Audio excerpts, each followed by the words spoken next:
Good evening and welcome. Thank you for joining us.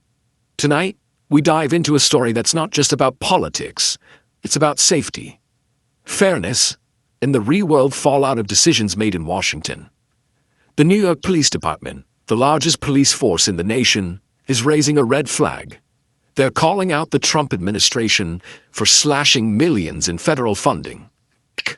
Money that fuels critical programs to keep communities safe, bolster emergency response, and combat terrorism in one of the world's most prominent cities. The stakes for New York picture this: the NYPD, tasked with protecting millions of people in a global hub, is being forced to do more with less. This isn't a choice they made. It's a directive from Washington. The NYPD isn't just another agency. It's a frontline defense against crime, terrorism, and disasters in a city that's a constant target. Their warning is blunt. These cuts aren't just budget tweaks. They're a direct threat to public safety. Police officials call the impact devastating, warning that scaling back programs like intelligence gathering, anti-terrorism task forces, and emergency preparedness could leave New York vulnerable in an era of evolving threats, cyber attacks, terrorism, rising crime. Why would anyone cut the resources that protect America's largest city?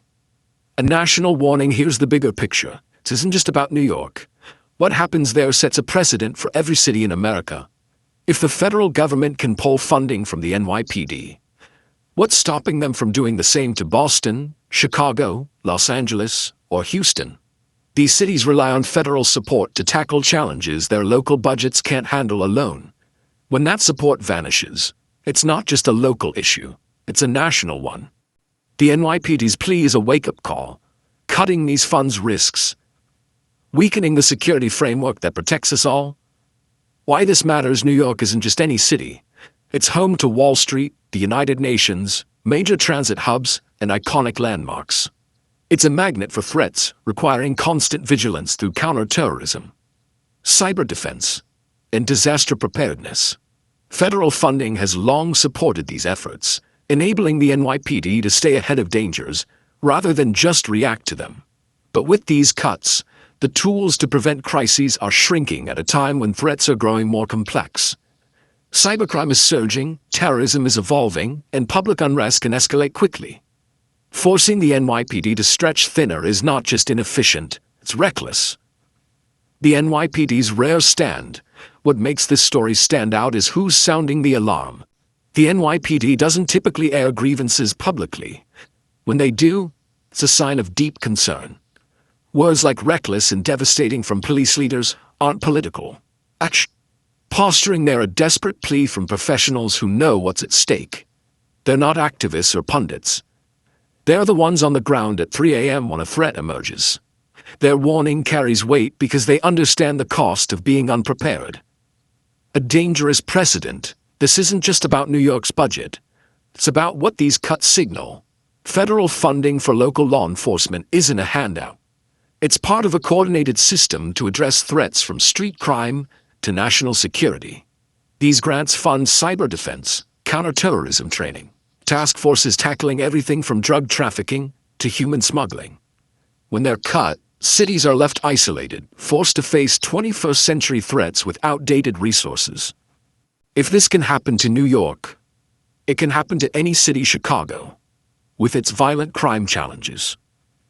Los Angeles, a hub for trade and cyber risks. Or Houston, critical to energy infrastructure. The ripple effects could strain local taxpayers and weaken national security. A global signal. New York's security matters beyond its borders. It's a global symbol, and how the U.S. supports its largest police force is watched closely. When the NYPD warns of vulnerabilities, it's not just a local problem, it's a message to adversaries that America's defenses may be faltering. In a world where cyber attackers and criminal networks exploit weaknesses, these cuts create opportunities for those who wish to do harm. Who pays the price? Here's the heart of the issue: accountability. The crisis strikes a preventable attack, a cyber breach, a disaster. Who answers for it?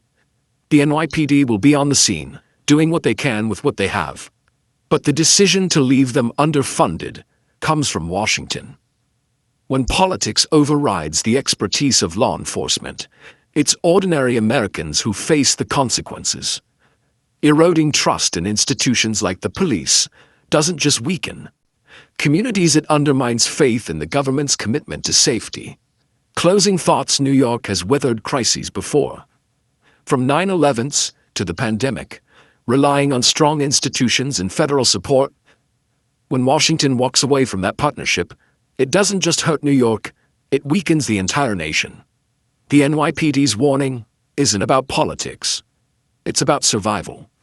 The question isn't whether they can adapt, it's why they should have to. Why should political games jeopardize American lives? Us. This isn't just New York's fight, it's a national wake-up call, and we ignore it at our peril. Thank you for joining us tonight.